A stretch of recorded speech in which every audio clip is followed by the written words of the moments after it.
مکہ کی تاریخ جہاں جرات اور بہادری کی داستانوں سے بھری ہے، وہاں کچھ ایسے نام بھی ہیں جو ظلم و ستم اور تکبر کی علامت بن گئے۔ ایک ایسا شخص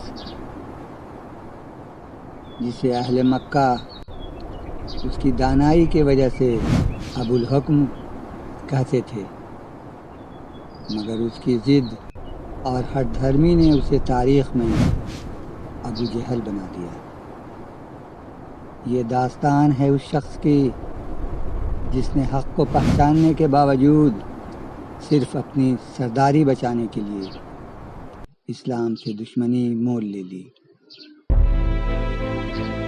ابو جہل کا تعلق بنو مخزوم سے تھا، جو قریش کا ایک طاقتور قبیلہ تھا۔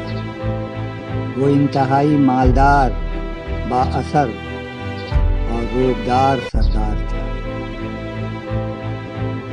دلچسپ بات یہ ہے کہ ابو جہل دل سے جانتا تھا کہ محمد صلی اللہ علیہ وسلم سچے ہیں، لیکن اس کا تکبر اسے یہ ماننے نہیں دیتا تھا۔ وہ کہتا تھا ہمارا اور بنو ہاشم کا مقابلہ ہے، انہوں نے کھانا کھلایا، ہم نے بھی کھلایا، انہوں نے سخاوت کی، ہم نے بھی کی، اب وہ کہتے ہیں کہ ہم میں نبی ہے، یہ ہم کیسے مان لیں؟ ابو جہل وہ شخص تھا جس نے کمزور مسلمانوں پر ظلم کے پہاڑ توڑے۔ اسلام کی پہلی شہید خاتون حضرت سمیہ رضی اللہ تعالی عنہ کو اسی بدبخت نے شہید کیا تھا۔ حضرت بلال حبشی رضی اللہ تعالی عنہ، حضرت عمار بن یاسر رضی اللہ تعالی عنہ اور مکہ کا کوئی ایسا مظلوم مسلمان نہ تھا جو اس کے شر سے محفوظ رہا۔ اس کا مقصد صرف ایک تھا، کسی طرح اسلام کی شمع کو بجھا دیا جائے۔ ایک بار ابو جہل نے قسم کھائی کہ جب نبی کریم صلی اللہ علیہ وسلم سجدے میں ہوں گے تو آپ پر بڑا پتھر گرا دے گا، لیکن جب وہ قریب پہنچا تو خوفزدہ ہو کر پیچھے ہٹ گیا۔ اس نے بتایا کہ اس نے اپنے اور آپ کے درمیان آگ کی ایک خندق دیکھی اور پروں والے ہولناک فرشتے نظر آئے۔ قرآن شریف کی کتنی آیات جیسے کہ سورہ علق کی آخری آیت اسی کے تکبر اور انجام کی طرف اشارہ کرتی ہے۔ ہجرت کے دوسرے سال میدان بدر میں وہ وقت آیا جب حق اور باطل کا آمنا سامنا ہوا۔ ابو جہل بڑے غرور کے ساتھ لشکر لے کر نکلا تھا۔ آئیے چلتے ہیں میدان بدر کی طرف۔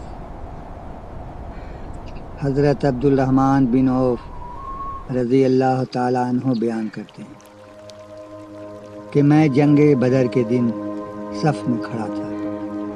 اچانک میں نے اپنے دائیں اور بائیں جانب دو نوجوان لڑکوں کو دیکھا۔ میں ابھی سوچ ہی رہا تھا کہ ان بچوں کا یہ حق کیا کرنا کہ ایک نے خاموشی سے میرا ہاتھ پکڑا اور پوچھا، چچا جان، کیا آپ ابو جہل کو پہچانتے ہیں؟ انہوں نے بچوں سے پوچھا، تمہیں اس سے کیا کام ہے؟ بچوں نے بتایا کہ مجھے پتہ چلا ہے کہ وہ رسول اللہ صلی اللہ علیہ وسلم کی شان میں گستاخی کرتا ہے۔ اس ذات کی قسم جس کے قبضے میں میری جان ہے، اگر میں نے اسے دیکھ لیا تو میرا جسم اس کے جسم سے جدا نہیں ہوگا جب تک کہ ہم میں سے کوئی ایک مر نہ جائے۔ دوسرے بچے نے بھی بالکل یہی بات دہرائی۔ حضرت عبد الرحمن بن عوف ان بچوں کے جوش و خروش اور جذبے پر حیران رہ گئے۔ تھوڑی ہی دیر میں حضرت عبد الرحمن بن عوف کی نظر ابو جہل پر پڑی، جو لوگوں کے حصار میں تھا۔ انہوں نے اشارہ کرتے ہوئے کہا، وہ دیکھو جو چاروں طرف کے حصار میں خود کو محفوظ رکھے ہوئے ہے، وہی تمہارا شکار ہے۔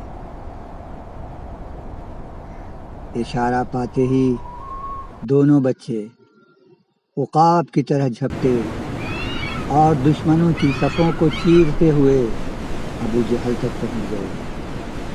اپنی چھوٹی چھوٹی تلواروں سے انہوں نے اس پر ایسا بھرپور وار کیا کہ وہ گھوڑے سے نیچے گر گئے۔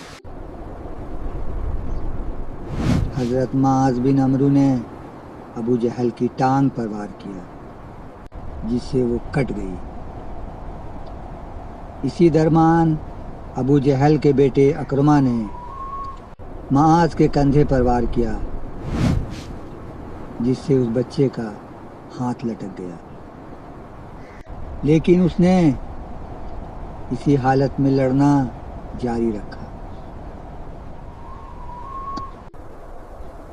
جنگ کے بعد جب دونوں بچے بارگاہ رسالت صلی اللہ علیہ وسلم میں حاضر ہوئے اور اپنا قصہ سنایا، تو آپ صلی اللہ علیہ وسلم نے پوچھا، تم میں سے کس نے اسے قتل کیا؟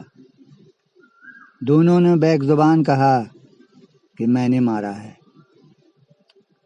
آپ صلی اللہ علیہ وسلم نے ان کی تلواریں دیکھیں اور فرمایا، تم دونوں ہی نے اسے قتل کیا ہے۔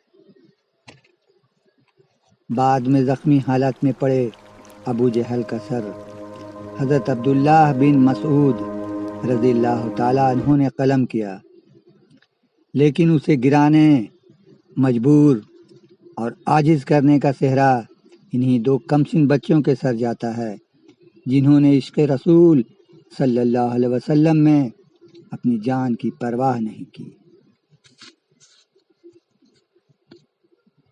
وہ کمسن غازی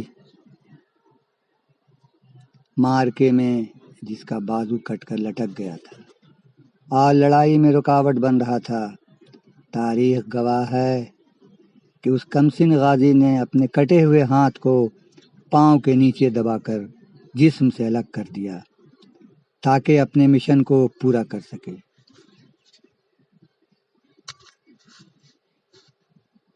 سلام ہے اس جوش، اس عقیدت، اس ایمان اور اس جذبے پر۔ اللہ تعالیٰ مغرور اور سرکش اور اسلام دشمن کا انجام اسی طرح عبرتناک کرتا ہے۔ کون تھا اس کا قاتل؟ دو معصوم بچے۔ مرتے وقت ابو جہل کو غم تھا، دکھ تھا اسی بات کا کہ ہم دو بچوں کے ہاتھوں مارے جا رہے ہیں۔ اس نے کہا، کاش ہم کسی جوان سردار کے ہاتھوں